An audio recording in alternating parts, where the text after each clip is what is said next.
네, 해운대 콘도 공동명의라고 저희가 제목을 달아봤습니다. 거제에 이미 별장이 있는 것은 뭐 알려졌고 거기에 대한 세금을 내지 않았다는 것도 이미 밝혀진 반대 네. 부산에도 하나 또 콘도를 샀는데 그거를 남편과 이 26살 딸이 공동명의로 샀는데 여기서도 세금을 내지 않았다. 이런 의혹이죠. 지금 어제 채널A가 새롭게 이 의혹에 대해서 짚어봤는데요. 2009년 7월입니다. 해운대 마린시티에 있는 대우 월드마크라는 콘도미니엄 분양을 했는데 이게 단독으로만 이렇게 또 분양을 신청할 수가 없어서 바로 강경화 후보자의 남편 이일병 연세대 명예교수가 딸과 함께 같이 분양을 신청을 했는데 지금 2억 6천만 원에 이제 구입을 한 거죠. 그러니까 8년 전에 2억 6천을 샀는데 네. 한 사람이 사지 않고 남편과 딸이 딸이 1억 3천만 원씩 내고 돈을 샀다는 냈는데 거죠. 사실상 보면은 이 딸은 그때 수입이 없었다는 26살 거죠. 당시에. 그렇기 때문에 명의는 딸 이름이 들어가 있지만 사실상 아버지가 돈을 다 부담을 하기 예. 때문에 여기서 지금 증여세 지금 탈루 의혹이 다시 일고 있는 겁니다. 그렇군요. 1억 3천입니다. 그렇다면 1억 3천. 1억 3천이면 증여세가 어느 정도? 1,600만 원 정도 됩니다. 그러니까 10분의 1 정도, 네. 10분의 1 좀 좀 넘는 넘는 금액이죠. 정도가 되죠. 자, 증여세 탈루로 봐야 됩니까?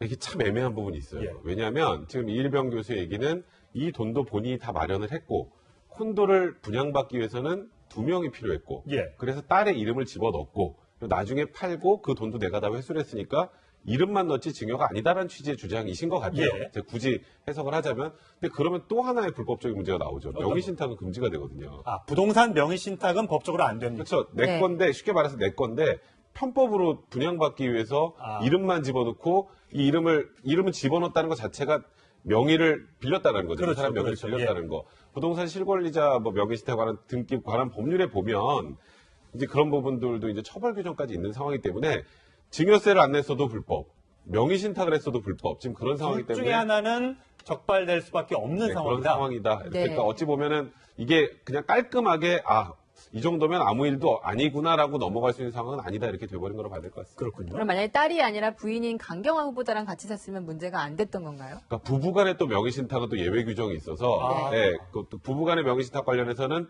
쉽게 말해서 빠져나갈 구멍이 있었을 수도 있는데 이게 자녀하고는 좀 쉽지 않을 것 같고요.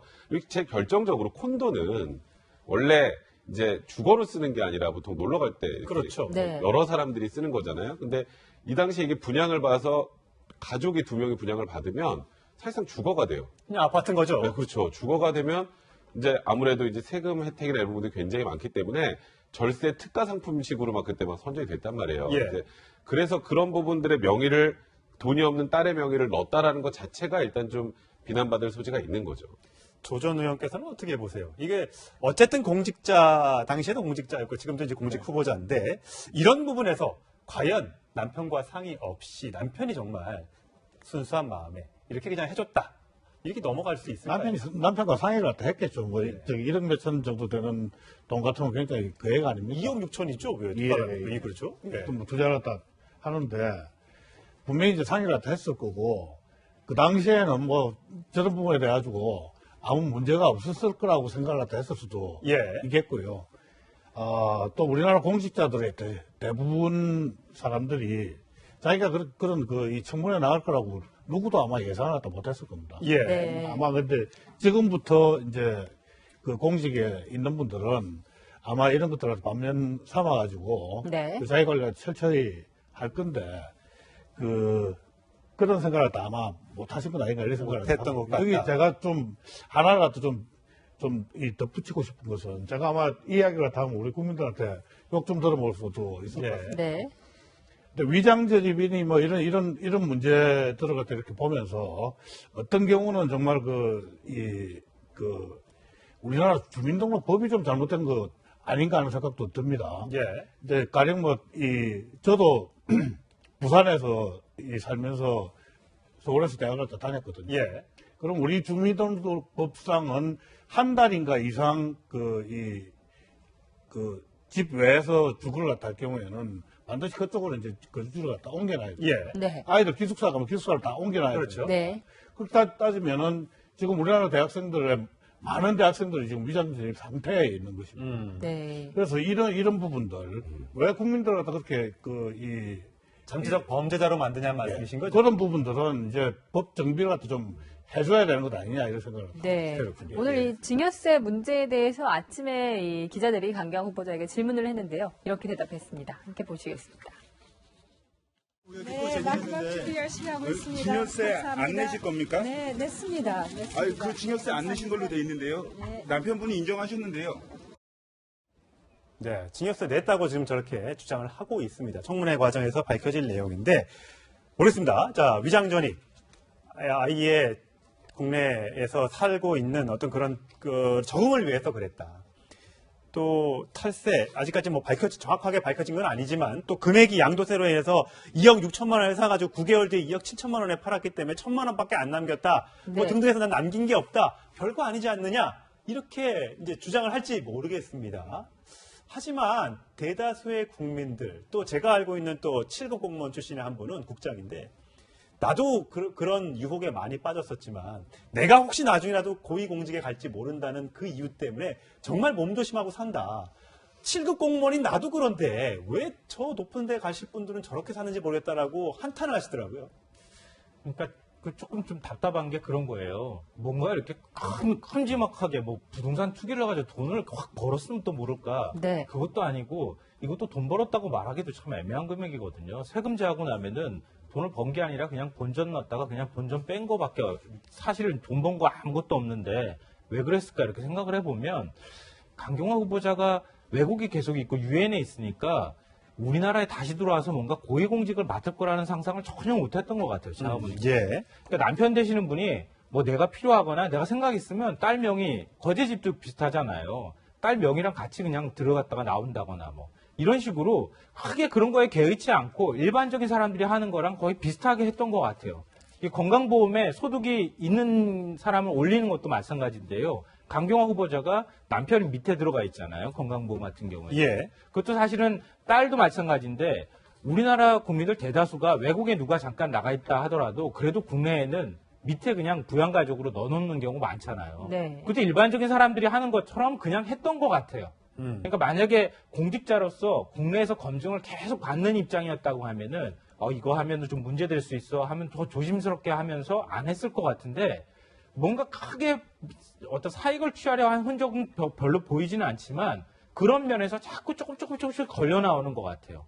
그러니까 이런 경우에 과연 이거 공직 자격이 있는 거야 없는 거야라고 판단하기가 전 지금까지 인사청문회 굉장히 많이 봤지만 이런 경우가 별로 없었던 것 같아요. 네. 네. 병역 특혜면 특혜 아니면 부동산 투기면 투기 이렇게 딱 걸려 나오는 경우가 많은데 이렇게까지 사람을 애매하게 판단하게 만드는 경우가 없어서 굉장히 좀 당혹스럽습니다. 진짜. 네. 그래서 이 청문회 벽을 과연 뛰어넘을 수 있을까 이런 생각이 드는데요. 이 국민의당에서는 증여세를 늦게 내는 것에 의도가 있는 것 아니냐 이런 얘기를 하기도 했습니다. 함께 들어보시겠습니다. 증여세를 뒤늦게 낼 때 함께 내지 않은 것은 명백하게 세금을 탈루하겠다는 그런 의도를 갖고 있다고 의심하지 않을 수 없습니다.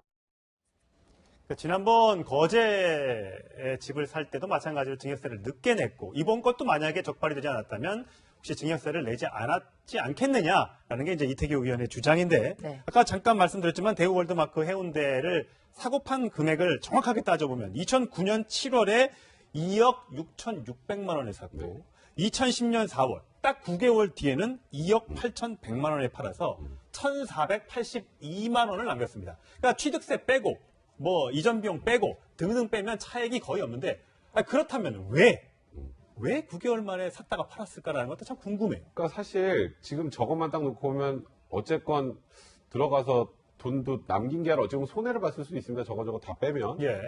근데 이게 더 어쨌건 근데 저기가 투자 가치가 분명히 있었던 곳이긴 해요. 그 그렇죠. 당시에. 굉장히 뭐 좋았던 곳이고. 그런데 결론적으로 왜 9개월 만에 팔았는지 모르겠습니다만 그때 뭐 부동산 상승할 가능성이 별로 없다고 생각해서 팔지 않았을까라는 생각이 드는데 문제가 또 있어요. 이게 증여가 되면 이중 증여입니다. 왜 이중 증여가? 6개월이 지나면 한 번 증여하고 6개월 지나서 다시 받으면 이것도 증여, 이것도 증여예요. 그러니까 처음에는 딸한테 증여, 그다음에 두 번째 딸이 아빠한테 증여 이게 된단 말이에요. 그래서 제가 아까 말씀드렸던 것처럼 지금 강경화 후보자나 이 남편분께서는 그 거제도 관련해서는 이건 증여인데 증여세 안 낸 거니까 빨리 내야 되라고 생각했는데 이 해운대 콘도는 증여라고 생각 안 한 것 같아요. 그러니까 명의만 빌려서 근데 그게 불법이라고 크게 생각을 안 했던 것 같고 그게 그 당시 관행으로 그냥 콘도를 분양받으려면 2명 이상이어야 되는데 이름을 하나 어떻게든 집어넣어서 가족이 좀 쓸 수 있게 해야겠다라고 생각, 그냥 아주 단순하고 순진한 생각인 거죠. 그래서 구입을 했으니까 이게 증여 문제가 아니라고 생각하고 이번에 증여세도 안 냈다가 지금 언론을 통해서 보고 예. 지금 얘기를 하는 것 같은데, 이게 엄밀하게 지금 증여라고 한다면 이중 증여이기 때문에 증여세를 2번 내야 됩니다. 여러 가지 문제가 생기는 거죠. 외교부 설명으로는 그거예요. 딸이 그쪽에 가서 살 일이 생길 것 같아서 그래서 구입을 했다가 뭐 살지 않는 상황이 돼버렸다. 그래서 그냥 곧바로 팔았다. 네. 이렇게 지금 얘기를 하고 있거든요. 그러니까 딸이 가서 사는데 그냥 부모가 딸이 살 수 있는 집을 부모 명의로 사야 되는데 부모의 명의로 살 수 없으니까 지금 거기 조건 자체가 이미 공동 명의가 돼야 되는 거니까 어쩔 수 없이 딸 이름을 올렸다가 딸이 살 이유가 없어지니까 그냥 곧바로 팔았다. 이렇게 되는 건데, 만약에 여기다가 5천만 원 정도 피가 붙었거나 투기 뭔가 그게 있었으면은 콕 찍어가지고 이건 부적격 이렇게 할 텐데, 이게 없어가지고 판단하기가 진짜 애매하다는 거죠. 제가 보기엔 뭐 투자 목적으로 했을 수도 있고요. 또 서울다우스 비슷하게 이제 해놨는데, 원래 저런 이 자기 사는 집 외에 다른 게 있으면은 그 관리할 때 또 불편도 합니다. 예. 처음에는 뭐 좋아 보여서 무턱대고 살았다가 아이고 뭐 귀찮아 죽겠는 거예요. 예. 그러니까 또 뭐 10개월 만에 팔 수도 있고, 그거는 뭐 누가 알겠습니까? 예. 자, 해운대 콘도 말고도 여러분들 많이 알고 계시는 이화여고 교장이 살고 있었던 집 기억하십니까? 정동 아파트 502호인데 이게 이제 워낙 많은 사람들이 거쳐간 곳이라면서요. 이게 무슨 위장전입의 아지트처럼 되면서 정동 아파트 502호의 비밀 뭐 이런 얘기까지 돌대요. 그러니까요. 지금 1995년에서 2010년으로 통계를 내보면 그때만 스쳐 지나간 사람이 25명. 25명. 그리고 좀 더 네. 좁혀보면은 6개월 이내로 이제 이사가 왔다, 이사 나간 사람들이 7차례 정말 더 위장전입으로 의심해 볼 수 있는 사례가 바로 강 후보자 장녀뿐만 아니라 다른 분들도 많았다. 그래서 이번 6월 7일 날 강 후보자 청문회 때는 학교 관계자도 불러서 저 부분도 결국은 근데 이건 학교에서도 뭔가 한 것처럼 의심이 되기 때문에 저 부분도 지금 따져보겠다는 겁니다. 예. 그래서 이화여고 관계자가 자, 뭐 위장전입 아파트 아니냐 이렇게 주장을 하니까 여기에 대해서 이렇게 얘기를 했습니다. 들어보시겠습니다. 이 일대가 그러니까 손아동, 정동 요 근처가 이화여고에는 근처에 학생이 없잖아요. 그러니까 근거리 배정이 그 당시에 원칙이니까 가까이 있으면 배정을 하니까 그냥 다 아마 여기저기에 위장전입이 엄청나게 성행했으리라고 생각하는데. 참 20대 딸은 참 대단합니다. 학교도 이렇게 엄마가 알아서 가지고 부산에도 콘도도 이름도 들어갔다가 등등의 동해번쩍 서해번쩍인 것 같은데. 강경화 후보자가 낙마한다고 그러면은 아마 이게 제일 결정적인 이유가 되겠죠. 위장전입. 네. 예.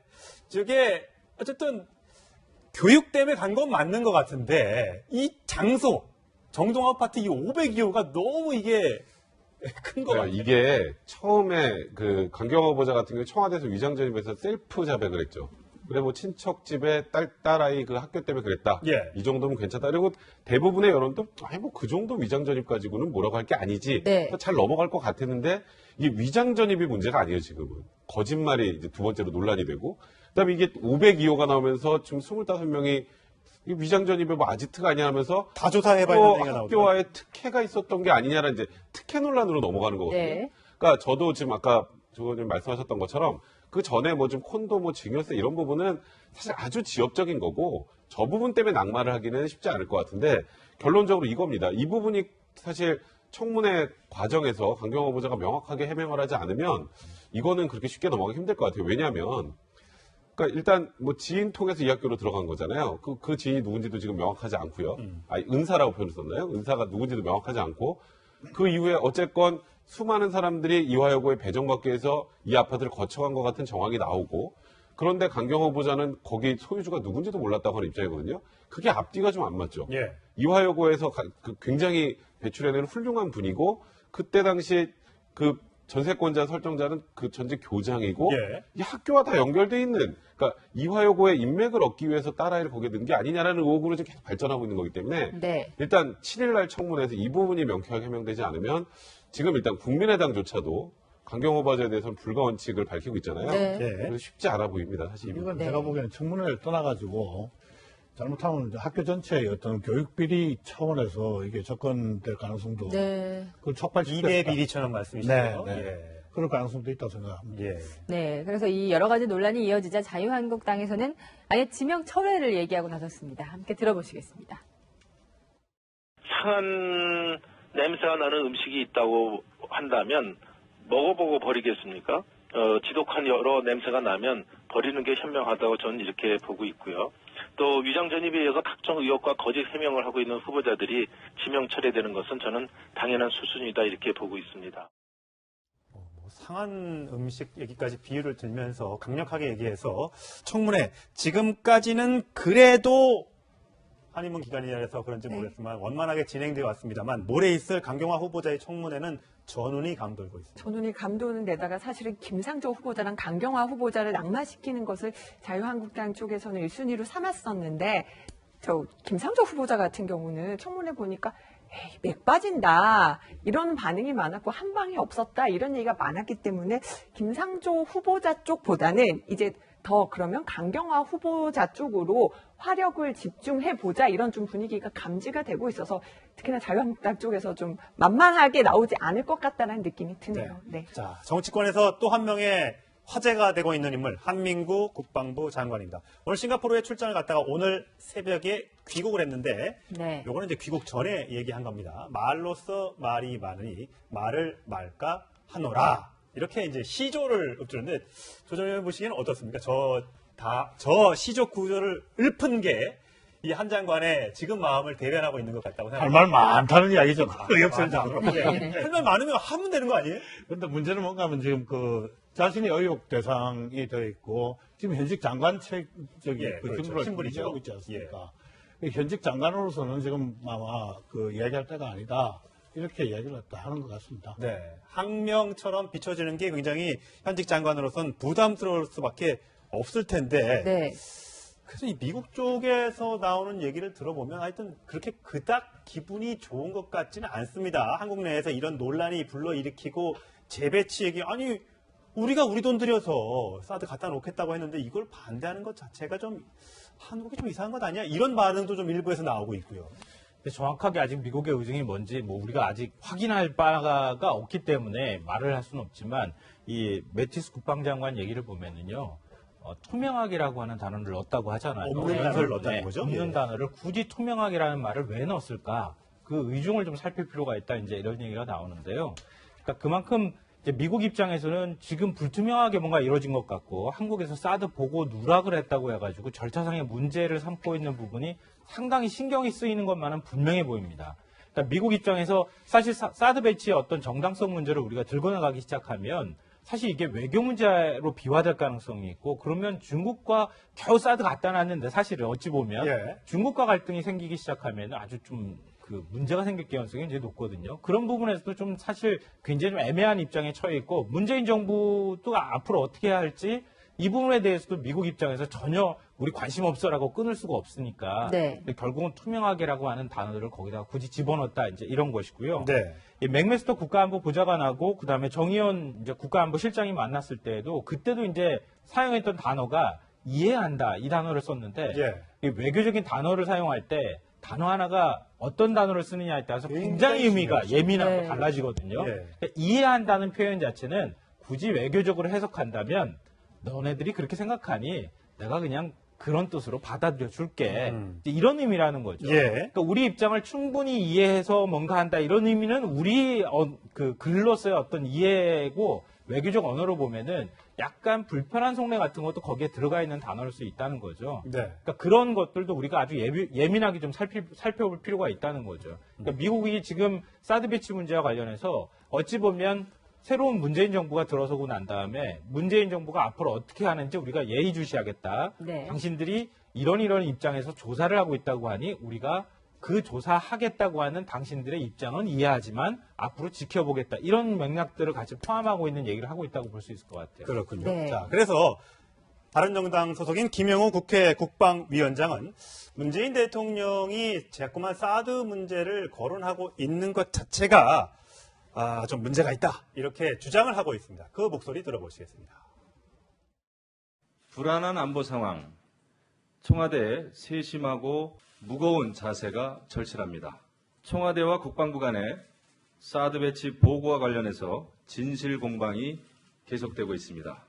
절차적인 정당성은 필요합니다. 하지만 지금 먼저 생각해야 될 것은 국가 안보와 국민의 생명 보호입니다. 국제사회에서의 국익입니다. 자, 국민의 생명권을 존중해야 되고 국제사회의 이익을 위해서는 지금 이런 논란은 적절하지 않다. 이렇게 야당 쪽에서 주장을 하고 있습니다. 네. 자, 그래서일까요? 최근에 이 두 사람 논란 때문인지 문재인 대통령의 지지율이 계속 천정부지로 치솟다가 좀 꺾였다는 여론조사 결과가 나왔습니다. 이낙연 처음으로 하락했네요. 네, 계속 지난주까지만 해도 치솟았는데 오늘 오전에 나온 여론조사를 보니까 지금 뭐 6% 84에서 78로 떨어진 거죠. 네, 아무래도 이제 지금 인사검증 논란 플러스 이 사드 또 진실 공방 이런 부분에 대해서도 이제 여러 가지 논란이 불거지면서 지지율이 하락한 것으로 보입니다. 네. 계속해서 잘 되고 이렇게 좋을 때 또 이렇게 허니문 기간일 때는 지지율이 계속 올라갈 것 같습니다만 항상 모든 게 이제 업다운이 있는 거고 위기가 있는 거 아니겠습니까? 이런 위기 상황에서의 대처 능력, 문 대통령이 어떻게 보여줄지 국민들이 또 하나의 관심 포인트가 될 것 같습니다. 지금까지 워낙 좋았기 때문에 사실 잠깐 실수를 해도 넘어갈 수 있는 부분이었지만 지금 저렇게 6%포인트나 빠졌기 때문에 물론 78이 적은 수치는 아닙니다. 엄청나게 높은 수치지만 올라갔다 떨어지니까 이제 국민들이 이거 봐라 이렇게 또 생각하시는 분들도 계실지 모르겠습니다. 여태까지 저한테 저는 문재인 대통령의 지지도가 정말 이 형편없는 이 박근혜 지지도에 어떻게 보면 이제 반사이익 본 게 하나 있고요. 또 하나가 문 대통령께서 이제 취임하시자마자 보여주셨던 어떤 굉장히 겸손한 태도, 네. 태도에 대해서 이제 했는데 지금부터는 이제 대통령이라는 것은 실적으로 이제 실력과 실적으로 이제 보여주셔야 하지 않겠습니까? 이제 점점 더 이제 국민들은 냉혹하게 이제 대통령을 평가하신다고 생각을 하고 이 자리를 갖다 빌어가지고 제가 대통령께 조금 말씀을 드리고 싶은 것은 지난 선거할 때 대통령께서 표로서 많은 빚을 갖다 졌습니다. 네. 예를 들어서 대표적으로 이제 촛불 세력이라든지 그 세력 안에 이제 정교조도 있고 사드 반대 국민 행동도 있고 이런 부분들이 있을 겁니다. 근데 그분들한테 또는 그 단체한테 정치적으로 빚을 갖겠다는 생각을 하는 순간 저 지지도는 엄청나게 떨어질 것이다. 누구한테 빚 갚을 생각을 하지 말고 정말 국익을 갖다 위해서 국민을 갖다 위해서 노력을 갖다 하시는 게 지지도를 유지하는 일이다. 이 말씀을 좀 드리고 싶습니다. 예. 근데 저는 우리 이제 여론조사 지지율 추이도를 본다고 하잖아요. 굉장히 의미 있는 조사다 이렇게 봐요. 왜냐하면 그 동안에는 이제 취임하고 난 다음부터 계속 올라왔으니까. 그랬죠. 예. 근데 그게 이렇게 딱 꺾였다는 거예요. 그러니까 꺾인 게 사드 배치 문제 이런 것도 관련이 있을 수 있고 인사 문제 이런 것도 관련이 있다고 보는데요. 왜냐하면은 대통령 지지율이 80%를 넘는다는 얘기는 보수층에서도 지지를 했었다는 얘기거든요. 그렇죠. 예. 나와 다른 사람들이 문재인 대통령을 지지할 만큼의 강력한 유인 효과가 조금 사라지기 시작했다고 하는 의미인데 그게 만약에 예를 들면 이제 앞으로 그런 거죠. 인사청문 과정에서도 문재인 대통령이 임명하고자 하는 사람을 끝까지 임명을 강행할 수도 있을 거예요.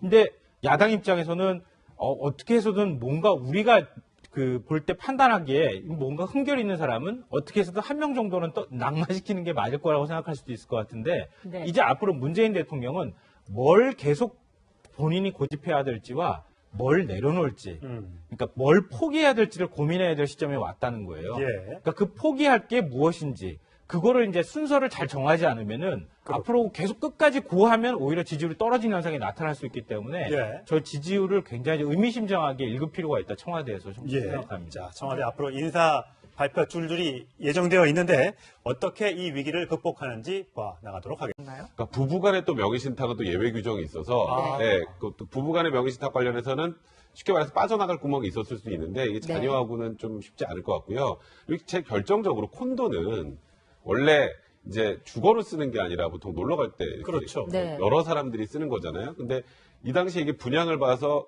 가족이 2명이 분양을 받으면 사실상 주거가 돼요. 그냥 아파트인 거죠. 네, 그렇죠. 주거가 되면 이제 아무래도 이제 세금 혜택이나 이런 부분들이 굉장히 많기 때문에 절세 특가 상품식으로 막 그때 막 선정이 됐단 말이에요. 예. 이제 그래서 그런 부분들의 명의를 돈이 없는 딸의 명의를 넣었다라는 것 자체가 일단 좀 비난받을 소지가 있는 거죠.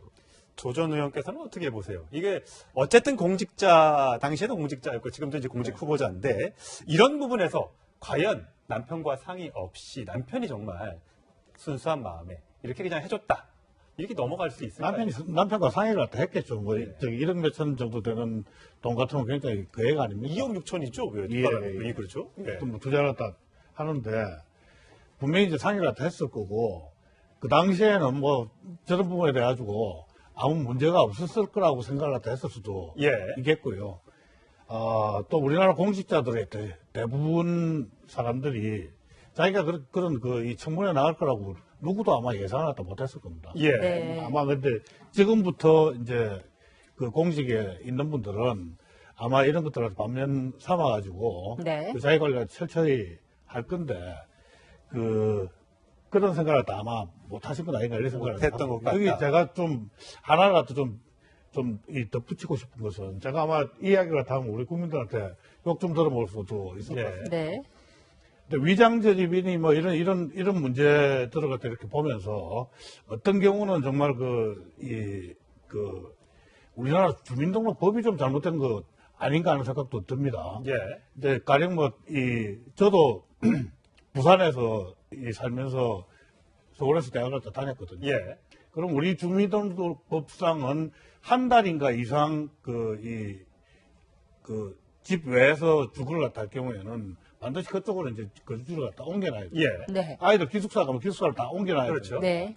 그렇게 따지면 마찬가지인데 우리나라 국민들 대다수가 외국에 누가 잠깐 나가 있다 하더라도 그래도 국내에는 밑에 그냥 부양가족으로 넣어놓는 경우 많잖아요. 네. 그때 일반적인 사람들이 하는 것처럼 그냥 했던 것 같아요. 그러니까 만약에 공직자로서 국내에서 검증을 계속 받는 입장이었다고 하면은 이거 하면은 좀 문제될 수 있어 하면 더 조심스럽게 하면서 안 했을 것 같은데 뭔가 크게 어떤 사익을 취하려 한 흔적은 별로 보이지는 않지만 그런 면에서 자꾸 조금씩 걸려 나오는 것 같아요.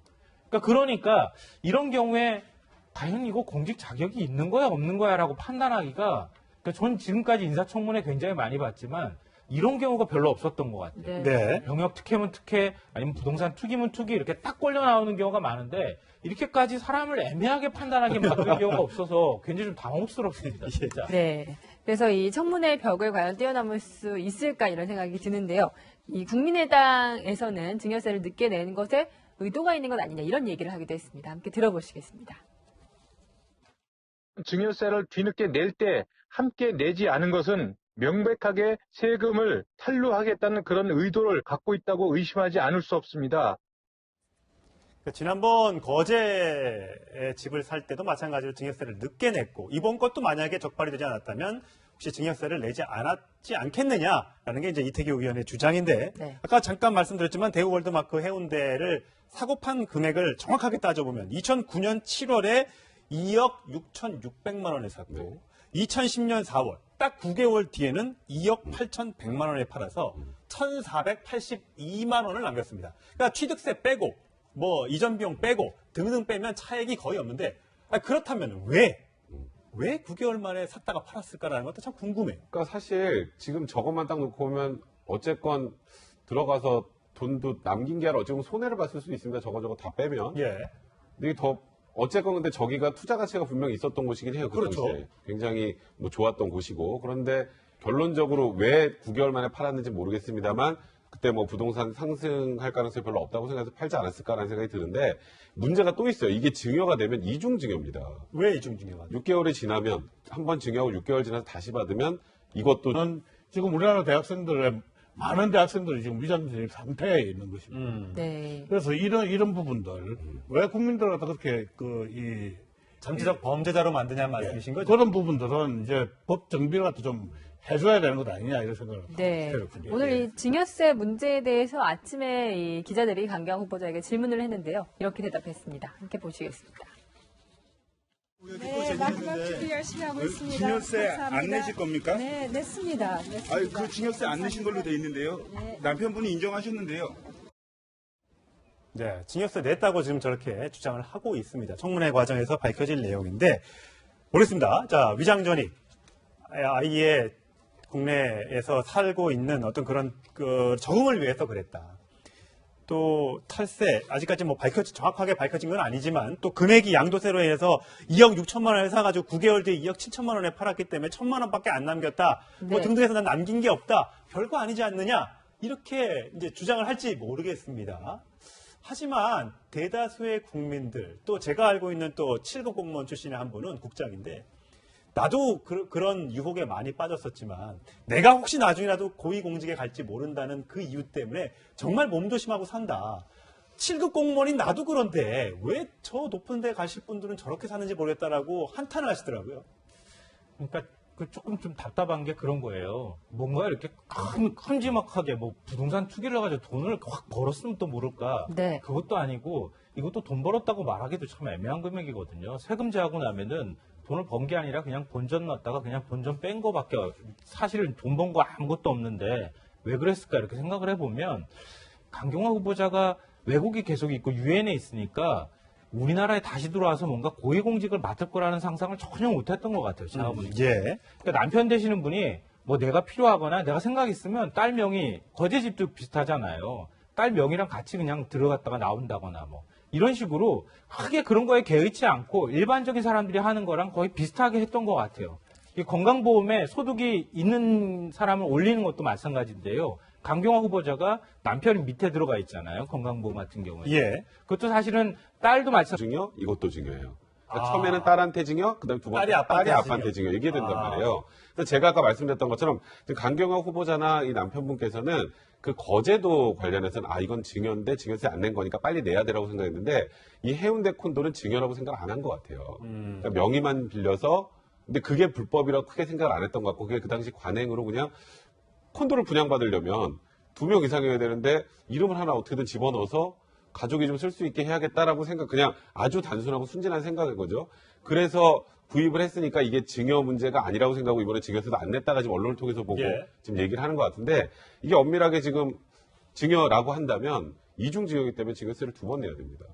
여러 가지 문제가 생기는 거죠. 외교부 설명으로는 그거예요. 딸이 그쪽에 가서 살 일이 생길 것 같아서 그래서 구입을 했다가 뭐 살지 않는 상황이 돼버렸다. 그래서 그냥 곧바로 팔았다. 네. 이렇게 지금 얘기를 하고 있거든요.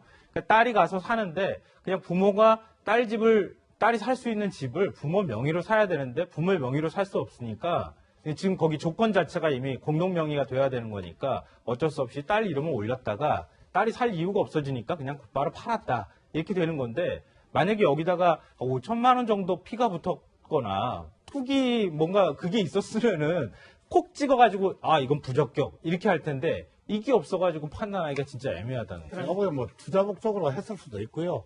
또 서울다우스 비슷하게 이제 해놨는데 원래 저런 이 자기 사는 집 외에 다른 게 있으면은 그 관리할 때 또 불편도 합니다. 예. 처음에는 뭐 좋아 보여서 무턱대고 살았다가 아이고 뭐 귀찮아 죽겠는 거예요. 그러니까 또 뭐 10개월 만에 팔 수도 있고 그거는 뭐 누가 알겠습니까? 예. 자, 해운대 콘도 말고도 여러분들 많이 알고 계시는 이화여고 교장이 살고 있었던 집 기억하십니까? 정동 아파트 502호인데 이게 이제 워낙 많은 사람들이 거쳐간 곳이라면서요. 이게 무슨 위장전입의 아지트처럼 되면서 정동 아파트 502호의 비밀 뭐 이런 얘기까지 돌대요. 그러니까요. 지금 1995년에서 2010년으로 통계를 내보면 그때만 스쳐 지나간 사람이 25명. 25명. 그리고 좀 더 좁혀보면은 6개월 이내로 이제 이사가 왔다, 이사 나간 사람들이 7차례. 네, 해운대 콘도 공동명의라고 저희가 제목을 달아봤습니다. 거제에 이미 별장이 있는 것은 뭐 알려졌고 거기에 대한 세금을 내지 않았다는 것도 이미 밝혀진 반대 부산에도 하나 또 콘도를 샀는데 그거를 남편과 이 26살 딸이 공동 명의로 샀는데 여기서도 세금을 내지 않았다. 이런 의혹이죠. 지금 어제 채널A가 새롭게 이 의혹에 대해서 짚어봤는데요. 2009년 7월입니다. 해운대 마린시티에 있는 대우 월드마크라는 콘도미니엄 분양을 했는데 이게 단독으로만 이렇게 또 분양을 신청할 수가 없어서 바로 강경화 후보자의 남편 이일병 연세대 명예교수가 딸과 함께 같이 분양을 신청을 했는데 지금 2억 6천만 원에 이제 구입을 한 거죠. 그러니까 8년 전에 2억 6천을 샀는데 네. 한 사람이 사지 않고 남편과 딸이 딸이 1억 3천만 원씩 내고 돈을 샀다는 냈는데 거죠. 사실상 보면은 이 딸은 그때 수입이 없었다는 26살 거죠. 당시에. 그렇기 때문에 명의는 딸 이름이 들어가 있지만 사실상 아버지가 돈을 다 부담을 하기 예. 때문에 여기서 지금 증여세 지금 탈루 의혹이 다시 일고 있는 겁니다. 그렇군요. 1억 3천입니다. 그렇다면 1억 3천. 1억 3천이면 증여세가 어느 정도 1,600만 원 정도 됩니다. 그러니까 10분의 1 정도, 네, 10분의 1 좀 좀 넘는 넘는 금액이죠. 정도가 되죠. 자, 증여세 탈루로 봐야 됩니까? 이게 참 애매한 부분이 있어요. 예. 왜냐하면 지금 이일병 교수의 얘기는 이 돈도 본인이 다 마련을 했고 콘도를 분양받기 위해서는 2명이 필요했고 예. 그래서 딸의 이름을 집어넣고 그리고 나중에 팔고 그 돈도 내가 다 회수를 했으니까 이름만 넣지 증여가 아니다라는 취지의 주장이신 것 같아요. 예. 제가 굳이 해석을 하자면. 근데 그러면 또 하나의 불법적인 문제가 나오죠. 어떤 명의신탁은 금지가 되거든요. 아, 부동산 명의신탁은 법적으로 안 됩니다. 그렇죠. 내 네. 건데 쉽게 말해서 내 건데 편법으로 분양받기 위해서 이름만 집어넣고 이 이름은 집어넣었다는 것 자체가 명의를 빌렸다는 거죠. 그렇죠, 그 사람 명의를 그렇죠. 빌렸다는 거. 부동산 실권리자 뭐 명의신탁 관한 등기 관한 법률에 보면 이제 그런 부분들도 이제 처벌 규정까지 있는 상황이기 때문에 증여세를 안 냈어도 불법, 명의신탁을 했어도 불법. 지금 그런 상황이기 둘 때문에 중에 하나는 적발될 수밖에 없는 네, 그런 상황이다. 상황이다. 이렇게 네. 그러니까 어찌 보면은 이게 그냥 깔끔하게 이 정도면 아무 일도 아니구나라고 넘어갈 수 있는 상황은 아니다 이렇게 돼버린 거로 봐야 될 것 같습니다. 그렇군요. 그럼 만약에 딸이 아니라 부인인 강경화 후보자랑 같이 샀으면 문제가 안 됐던